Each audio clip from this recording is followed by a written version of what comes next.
Olá, seja muito bem-vindo, seja muito bem-vinda a mais esse episódio do quadro Bem-Estar Corporativo aqui na ABTNI TV. Eu sou o Ricardo Garcia, estou conduzindo esse quadro aqui dentro da nossa ABTNI TV e hoje vamos, no segundo episódio, destacar um assunto que eu quero que você preste bastante atenção, fique ligado aqui nos próximos 15 minutinhos. Se quiser, pode até ver esse episódio na velocidade aumentada. Quem sabe, né, hoje em dia a gente começa a ver os assuntos e depois se desconecta, né? Mas eu quero que você faça esse esforço de ficar hoje aqui, porque essas informações são extremamente relevantes. Eu tenho certeza que vai fazer uma grande diferença na sua atuação profissional. Nosso quadro hoje vai trazer um assunto sobre o panorama da saúde mental no Brasil e como é que isso está impactando a economia. Já trazer alguns dados desse impacto econômico. Então, essa informação é bastante relevante, é bem atual. Nós temos hoje acesso a muita informação, estamos aí com internet, e inteligência artificial, robôs, enfim, muita coisa. Mas eu quero trazer para vocês aqui um olhar, uma perspectiva, uma visão e uma leitura desses dados para a nossa realidade aqui dentro do quadro Bem-Estar Corporativo. Então, fique ligado que eu acho que vai valer muito a pena para você. Eu fiz um recapitulando aqui quem eu sou, o Ricardo Garcia. Falei que eu tenho lá uma formação que vem lá já há muito tempo, né? Trabalhando com processos de inovação, desafios, integração, enfim, tudo isso me conectou a esse quadro. E nesse quadro, esse espaço é justamente para um espaço de encontro de profissionais e que eu chamei de hub, né? Uma conexão aí de empresários, lideranças, pessoal de segurança do trabalho, recursos humanos, colaboradores e, principalmente, trazer essa leitura aqui para os profissionais integrativos. Então, fique ligado que nós vamos ver muita coisa interessante aqui que vai estar mexendo com a sua cabeça. O que eu quero mostrar para vocês hoje aqui é que nós falamos que bem-estar não é um evento isolado, ele faz parte de um processo de transformação que deve ser percebido e gerar resultados tangíveis para as empresas. Nós comentamos também que todo o sistema emite sinais antes de colapso, né? E é isso que acho que a grande conexão de todo esse meu trabalho aqui dentro do quadro Bem-Estar Corporativo, que é justamente se alertar para isso, né? Que a gente tem lá esses sinais emitindo, seja no corpo, seja nas relações inter e intrapessoal e nas organizações. E tudo isso traz realmente um impacto. Eu finalizei com essa pergunta. Vocês lembram? Eu vou falar de novo aqui para vocês. O trabalho da sua empresa apenas entrega resultados ou também ajuda as pessoas a continuarem inteiras? Essa pergunta realmente já abre essa reflexão, dessa leitura, desse olhar dos dados que eu vou estar compartilhando hoje com vocês, tá? Então, no episódio de hoje, nós vamos falar sobre saúde mental. E para começar, eu já trago essa informação extremamente crítica, porém realista. Nós temos que ser realistas, né? Hoje o Brasil, ele está no centro desse epicentro aí, porque no centro de alerta, porque realmente ele ocupa, nos últimos 3 anos, o primeiro lugar no ranking mundial de transtornos de ansiedade generalizada. É o TAG, né? O famoso TAG. Isso é um dado da OMS, que faz esse monitoramento. Estamos vendo casos crescentes de depressão, os sintomas associados, né, que trazem o Brasil nessa posição, estão ligados com fadiga crônica, irritabilidade, inquietação, dificuldade de concentração, alteração de sono, palpitação, falta de ar. Acho que não faltam, né, dados aí que são os sistemas dando os alertas antes de entrar no colapso. E a gente percebe, por essa posição do Brasil, que os sinais estão acontecendo e nós não estamos dando as devidas atenção, devidas providências. Olha só, segundo a própria OMS, para vocês terem uma ideia, dentro da OMS hoje tem uma divisão, uma Organização Internacional do Trabalho. Vocês vão ver o porquê, né, na sequência aqui desses dados. Preste bastante atenção nesses números. Hoje, e nós estamos falando de um dado já tabulado pela OMS, 15% dos adultos já apresentam algum transtorno mental. E olha só a data desse dado, de 2019, com certeza esse dado está crescente. 12 bilhões de dias de trabalho são desperdiçados, perdidos por questões da saúde mental. Isso já está acusando e gerando uma perda de produtividade na casa de US$ 1 trilhão. Imagina um empresário vendo esses números, porque ele sente na pele a consequência desse quadro, né? E aí que está a grande visão que eu quero trazer para vocês hoje, né? Como que a gente pode estar abordando e atuando dentro desse cenário. Além desses números, que são dados reais lá da OMS, eu trouxe aqui numa curva, num gráfico, para ver visualmente. Se a gente reparar, mesmo pós-pandemia, na pandemia, que se achou que, nossa, a pandemia quebrou empresas, né? A gente sabe que foi um período super crítico, né? Dramático, e nós vimos uma situação que a gente achou que ali chegou no fundo do poço, né? Em questão de economia. Mas esses dados mostram uma situação que é crescente. Se vê um período pós-pandemia, sobre benefícios concedidos, tá? Relativos a transtornos mentais e comportamentais, houve uma crescente. Se você olhar o número de 2024 e 2025, você vê que essa curva está subindo. Houve um incremento aí de 2022, daquele patamar pós-pandemia, até 2024, de 134% de aumento nesses benefícios gerados em função de transtornos mentais e comportamentais, tá? E aí eu trago mais uma pergunta para juntar com a nossa primeira pergunta do episódio anterior e início desse, né? Se a tua empresa realmente preocupa nas pessoas, em deixar elas inteiras, será que ela está usando essas informações também, que nós acabamos de mostrar nesse cenário? Será que a empresa está cruzando outros dados, outras informações relativas a turnover, engajamento? Essa siglazinha aí, NPS, ela é muito usada no ambiente corporativo, que é uma métrica para medir satisfação de cliente. Lembrando que a empresa tem os seus clientes externos e os clientes internos. Os clientes internos são os colaboradores. E nós estamos focando aqui nos colaboradores internos. Então, esse índice de NPS interno é exatamente isso, tá? Como é que está sendo medido? Ou será que nem é medido? Como é que é o clima organizacional? Existem pesquisas de saúde? Essas perguntas, para a empresa que cuida dos seus colaboradores, que tem essa visão, que já está antenada, ela é fácil de responder. Mas algumas empresas, eu diria que uma grande parte dessas empresas ainda não estão atentas para esse cenário. Ou seja, nós mostramos um cenário crescente e ainda não tomou nenhuma atitude frente a esse cenário. Além disso, nós vimos que nessa pesquisa que esses dados eles não são distribuídos igualitariamente. E é fácil de perceber isso, né? Você vê aqui, a pesquisa que eu fiz levantou 4 grandes grupos. Então, quem trabalha hoje em saúde, no varejo, em call center, em serviços sociais, ou em áreas de alta pressão e baixa previsibilidade. Imagine postos de saúde, né? Hospitais, esses primeiros socorros, esse primeiro atendimento. É alta pressão e baixa previsibilidade, né? Uma coisa que tem que estar permanentemente ligada aí no instinto de sobrevivência. Também tem as questões de desigualdades estruturais, tem umas empresas ali que não estão ainda com toda a estrutura bem definida, e isso gera o que nós chamamos aqui no estudo de microagressões. E um quarto ponto que eu quero destacar também, que é o tal da início de carreira, a gente pensa que menor poder de escolha para recusar contextos tóxicos ou denunciar abusos. Eu quero fazer um parênteses meu, tá? Além dessa pesquisa. A gente pensa que início de carreira é aquele jovem aprendiz, o estagiário, que coloca naquela ação de super demanda, né?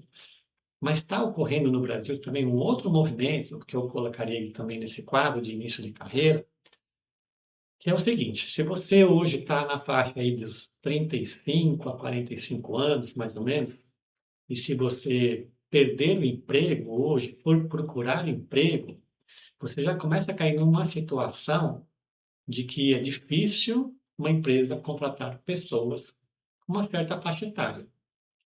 E é natural entender essa preocupação do lado da empresa. E o que está acontecendo, que eu vejo acontecer? Essas pessoas precisam voltar a trabalhar, precisa ter uma renda, então ela acaba se sujeitando a umas situações, que cai nesse quadro 3 que eu falei, mais no quadro 4.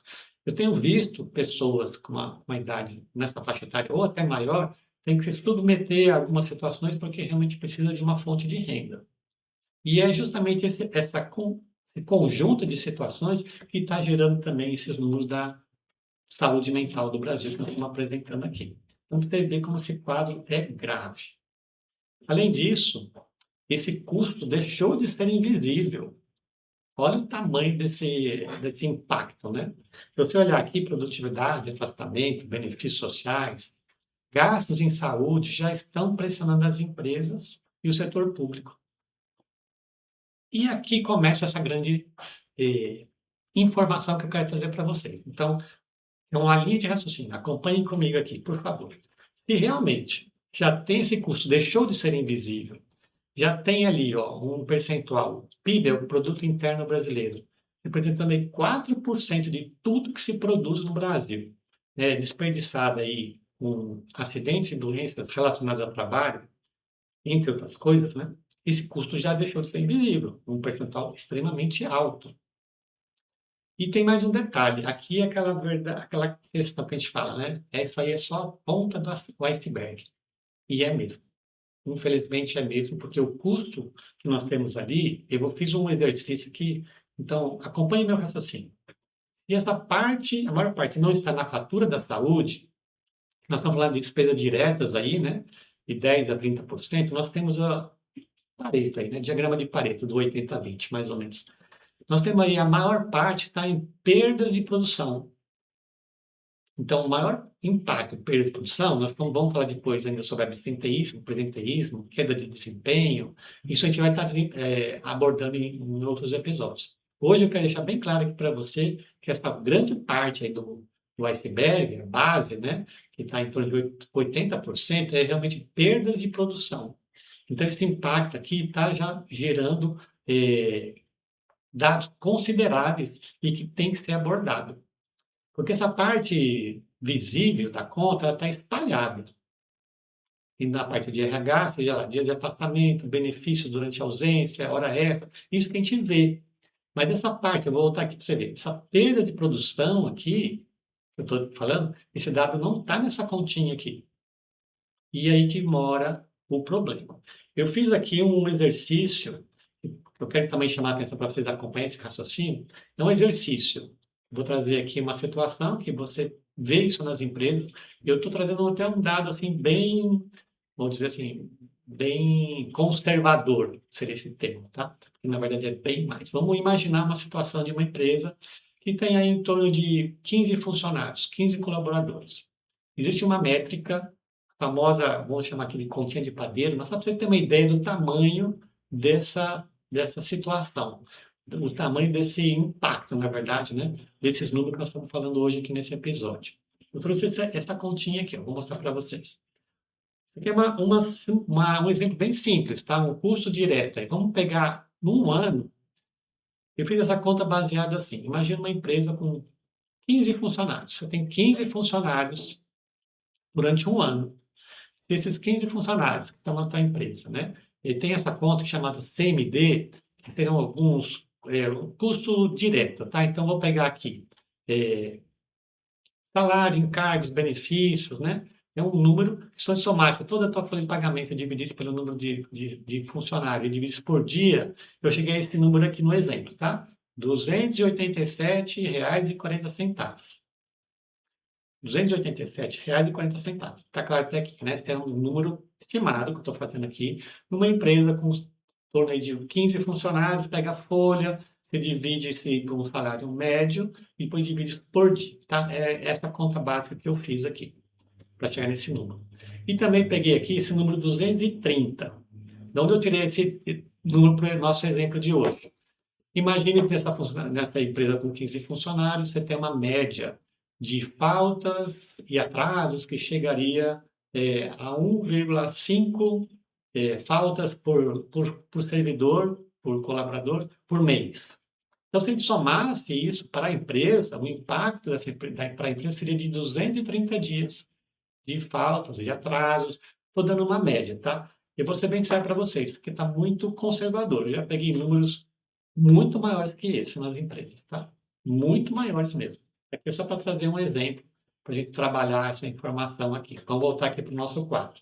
Então, se eu pegar aqui, dá para você fazer a conta se você quiser aí acompanhando.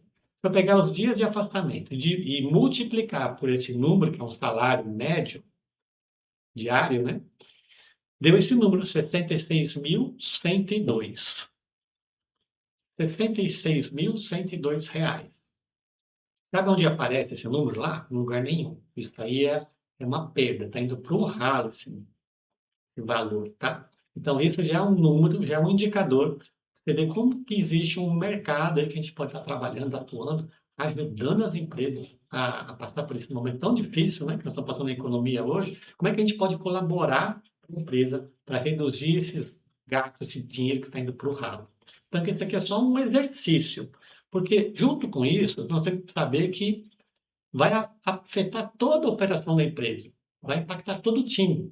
Se uma empresa, se faltou, alguém tem que fazer aquela função, alguém tem que cobrir essa pessoa, né? Então vai gerar sobrecarga, vai mexer com a operação da empresa, às vezes falta, sem avisar, né? Você está esperando um profissional e esse profissional falta, tem que pôr alguém para cobrir, se alguém vai ter que trabalhar dobrado ou fazer hora extra, e vai somando nessa conta. Gera uma cultura de conflito, clima organizacional piora, desgaste das lideranças, porque vai ter que tratar dessas situações, enfim. Hoje, esse número já está, olha só, taxa anual de turnover citada para o Brasil, 56%. É um número muito alto, muito, muito alto. E o impacto é justamente disso. Eu vou pegar lá na origem, acumulando, você vê, uma faltinha e meia, multiplica. Então, o impacto na visão da empresa, ele é gigantesco. E nós falamos aquele número lá, o número, ele é uma parte da conta. Nós não estamos contando aqui os outros dados, por isso que eu falei que aqui é a base do iceberg, né? Então, isso realmente gera um impacto econômico muito grande para uma empresa. Bom, aí que o negócio começa a ficar interessante, porque esse custo vai chegar lá na Previdência. Se a pessoa é afastada, alguém tem que cobrir aquele valor. Se não é empresário, é o órgão público. Como eu trouxe naquele gráfico, que vem crescendo, em 2025 aí foram 546.254 pedidos de afastamento. Lembrando também que isso aqui é um número real, né? Mas a gente sabe que nem todos chegam nesse nível. Então vai ter muita coisa que ficou na conta lá da empresa que não passou numa avaliação que realmente gerou um afastamento do funcionário e foi recebido pelo INSS. Esse número traz reflete esse número, tá? Então, esses 546 mil casos aí foram casos reais que foram parar no INSS e que concedeu esse benefício, ok? Então, a conta já chegou lá na Previdência. E eu quero fazer aqui, antes até de fazer a minha provocação, que eu falei no início, que é importante, isso aqui é um pouco também do, assim, sabe aquele ditado popular? Pimenta no olho dos outros é refresco? Porque esse problema está dentro das empresas, que vai trazer de um estilo de vida, que vai acumulando. Quando passou para o órgão público, eu levantei esse número. Aqueles benefícios que eu comentei, chegou a mais de R$ 1 bilhão que teve que ser desembolsado pelos benefícios concedidos. Então, assim, o funcionário deixa de receber pela empresa e começa a receber pelo INSS. Ou seja, aquele colaborador que foi contratado para a empresa começou a gerar custos também para o órgão público. Então, é aí que a coisa começou a crescer e falou, poxa, agora aquela base do iceberg, que antes era pimenta no olho dos outros, que era refresco, agora começou a cair na minha conta, na conta pública. E aí eu quero trazer esta reflexão aqui. Só que antes eu estou assumindo aqui, né, essa posição de questionamento, essa pesquisa, eu quero fazer, sim, esse aviso legal. Antes dessa minha provocação, para deixar bem claro aqui que isso aqui é um estudo, né, e como é que a gente vê saúde integrativa. Esse material aqui é para fins educacionais e se destina a profissionais da saúde. Nós abordamos saúde integrativa e as práticas integrativas e complementares, são as PICs, respeitando o ato médico e os limites éticos e legais de cada profissão. O foco aqui é ampliar a visão e qualificar a atuação dentro da formação e das atribuições legais de cada área. Ficou bem claro, né? Tem um aviso porque quando você mexe com esses dados, você começa a pesquisar e vai garimpando informação, você começa a ver umas coisas que é interessante trazer à tona. E é isso que eu quero fazer hoje aqui com vocês, tá? Então, por isso que esse aviso legal é muito importante, tá? Para deixar bem claro qual que é a nossa posição aqui dentro do quadro. Eu fiz essa pergunta aqui, ó. Se o cuidado integrativo já é reconhecido, por que ainda ocupa um papel secundário? Se o Ministério da Saúde reconhece as PICs, que as PICs olham o ser humano de uma forma integral, humanizada, humanizam o cuidado e fortalecem vínculos, e o Brasil vive um número elevado e crescente de transtornos de ansiedade, por que essas práticas ainda não são valorizadas como estratégia central em empresas públicas e privadas? Fala a verdade, você já deve ter se questionado sobre isso, né? Como é que a gente não consegue entrar nesse mundo? Nós acabamos de ver um quadro, um cenário, que é um cenário com dados oficiais da OMS, e dentro da OMS, como eu falei, tem uma Organização Internacional do Trabalho. Estamos vendo esse quadro crescente. Do outro lado, a gente está vendo o Ministério da Saúde reconhecendo as PICs, e a gente percebe, né? A gente sabe disso, quem trabalha com as práticas integrativas, quem tem uma visão integral, holística, que agora nós estamos falando, integrativa, que tem esse olhar humanizado, que não vê coisas, sistemas isolados, tudo assim, integrado, fazendo uma escuta ativa. Por que que essa prática ainda não ocupa uma posição de destaque, né? Dentro das empresas públicas e privadas? Eu fui fazer essa pergunta. Vamos ver a resposta que eu recebi. Vamos ler junto aqui. Bom, a resposta aponta para um problema de sistema. Gente, olha o sistema de novo aparecendo aí, tá vendo? O sistema sempre dá sinais antes do colapso. Lembra dessa proposta que nós falamos aqui no início, né? Então, também é bem relevante nesse caso que nós estamos lendo aqui, tá? Então, se a resposta aponta para um problema de sistema, a síntese da resposta que eu recebi é que a afirmação, né, deve ser lida à luz de referências indicadas pelo meu estudo, tá? Então, deixei bem claro naquele meu aviso legal. Ou seja, embora as PICs ofereçam um olhar humanizado e focado na prevenção, elas ainda não ocupam um papel central no enfrentamento da ansiedade generalizada nos ambientes corporativos e públicos. Isso é uma constatação, tá?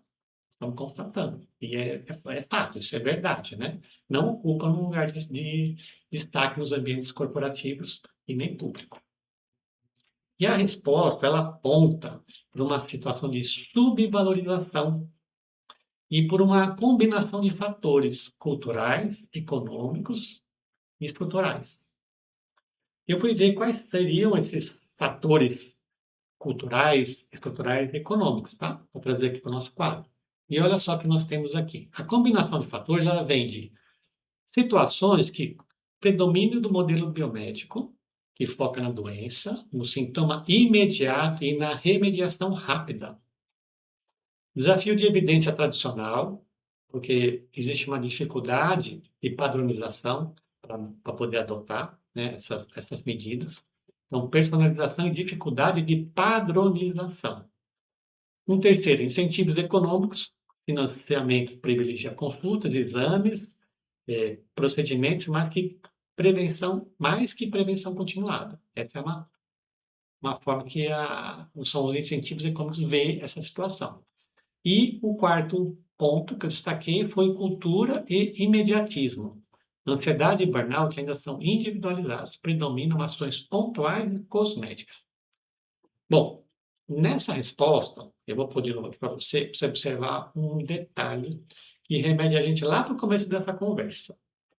Eu mostrei aqui para vocês quais são a combinação desses fatores. Perceba que em todos esses fatores está dizendo sobre sintoma imediato, foco na doença, dificuldade de padronização, privilegia exames pontuais e que são soluções ainda que não tem como padronizar. Então, ansiedade e burnout hoje são individualizados. O que a gente percebe nessa resposta, de novo, né, é que não tem tempo para recuperar esse problema, tem que ser coisa mágica, coisa rápida. E nós vimos, né, que na prática integrativa a gente vê o ser humano como um todo. Então, remetendo lá no nosso início da conversa, se uma empresa contrata uma pessoa para trabalhar e essa pessoa não produz conforme desejado, a gente viu lá que tem aqueles fatores que não está sendo trabalhado para deixar a pessoa por inteiro. Não existem indicadores para saber o que está acontecendo. Estão sinalizando, os sintomas estão sinalizando e nós não estamos cuidando. E quando a coisa estoura, acontece, nós vimos que essa curva está ascendente, você não tem uma resposta imediata, rápida para resolver isso. Isso é uma questão cultural, é uma questão sistêmica. Então, na própria resposta aqui, nós vimos esses elementos que remetem a esse quadro hoje que é não tenho tempo, eu quero resolver o negócio rápido. E a gente sabe que na nossa proposta é diferente. O que nós estamos propondo aqui? O caminho responsável é a integração. Integração. Não é substituir, é integrar. PICs vão ganhar relevância quando entram como parte de um processo contínuo, ético, mensurável de cuidado, tá? As PICs não substituem, deixar bem claro aqui, não substituem tratamentos psiquiátrico, psicólogo, convencional nos casos graves de TAG, tá? TAG é um transtorno de ansiedade generalizada. Elas podem atuar como uma prevenção, né? Como aliados na prevenção, no cuidado continuado, na redução do uso crônico de medicamentos, sempre dentro dessas atribuições profissionais. E essa mudança de paradigma começa quando a saúde deixa de significar a ausência de doença e passa a ser gerida com bem-estar integral. Vocês entenderam esse quadro, a proposta que nós temos aqui dentro, não só do quadro, mas pelo trabalho que a ABTNI vem desenvolvendo e outras entidades também, de levar as práticas integrativas, de sair do anonimato, de você poder ser um profissional reconhecido e trabalhar na base do problema? Não vai existir uma mágica, isso é um processo. E dentro das empresas, nós temos que estruturar esse processo dentro já de uma questão legal, para poder realmente, primeiro, ser reconhecido e fazer parte de um processo de solução, de um programa de solução, de um plano de ação. Então, o profissional hoje, que a gente viu lá no primeiro quadro, das 29 práticas integrativas reconhecidas pelo Ministério da Saúde, tem muito, mas muito a acrescentar nesse mundo corporativo. O que está faltando é essa conexão, esse reconhecimento. Então, na verdade, também não vou falar isso, mas é como se fosse, vamos acordar para esse momento, sabe? Nós precisamos estar juntos para poder fortalecer, porque ela está hoje subvalorizada. Nós vimos aí, nesses estudos que eu fiz, nesse relatório, que existe uma subvalorização, que ainda não foi bem entendida. E se ela for trabalhar e trabalhar junto com essa proposta aqui de integração dentro de uma solução, ninguém é melhor que ninguém. Eu vou trazer números para vocês, eu vou estar sempre trazendo números para contextualizar, para entender esse mercado gigantesco que está disponível para as nossas práticas integrativas, tá? Vou trazer para vocês depois números de quantas empresas nós temos no Brasil, o porte delas, porque ali estão as pessoas trabalhando, gerando valor, gerando emprego, trabalhando, gerando sua fonte de renda. E ela vem trazendo essa bagagem desse estilo de vida, desses problemas, e por outro lado a empresa tendo que assumir um papel, que foi agora legalizado, de cuidar da saúde mental e mitigar riscos psicossociais dentro das empresas. Entendeu a proposta? Eu quero que você interaja conosco também aqui dentro do canal, é muito importante isso, tá? Mande mensagem, siga, eu quero escutar você, porque nós estamos num momento agora muito importante de estar fazendo essa valorização desse trabalho que pode sim fazer a grande diferença dentro das empresas, tá? E para finalizar, eu quero mostrar para vocês uma consequência de tudo isso.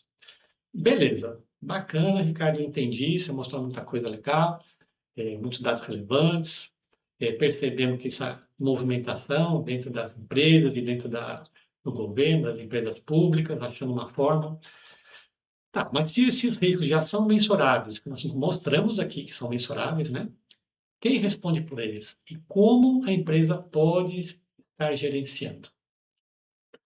Então, essa aqui foi uma grande deixa para o próximo episódio, a gente dar uma falada, assim, uma visão geral do que vem a ser a tal da NR1. Então, nós chegamos nesse ponto muito importante aqui dentro do quadro, fazendo uma trajetória bem rápida, mas são dados atualizados, consolidados, né, de como que isso vai ser colocado em prática nas empresas. E nós temos aí, como eu falei, um campo de atuação se abrindo para as PICs, como um plano de ação dentro de um programa de gerenciamento de risco numa empresa. Mas primeiro eu vou mostrar para vocês como é que funciona essa legalidade, como é que é visto e reconhecido dentro das empresas esse tipo de atuação. Porque existe sim um grande risco das empresas serem autuadas e responderem por questões de riscos psicossociais. Vocês viram aqui o número crescente na INSS, né? Alguém tem que fazer aquele número baixar. Então foi montada uma estratégia de governo para mitigar esses problemas. E é isso que nós vamos ver no nosso próximo episódio.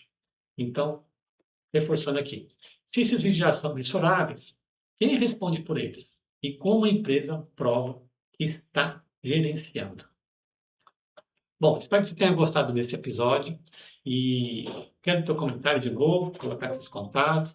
Pode fazer contato pelo WhatsApp, no Instagram. Entra no Instagram oficial da BTNI também. Vamos interagir. Este é um momento extremamente importante para nós, profissionais integrativos, e que podemos, sim, alterar aquele quadro. Olha que bacana? Vim mostrar aqui para vocês o quadro estabilizando e depois baixando, e sair dessa posição de primeiro lugar no ranking mundial de TAG, e saber que esse trabalho nosso aqui está ajudando a fazer essa diferença. Bacana, né?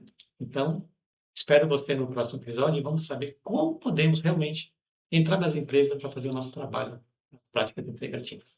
Até lá!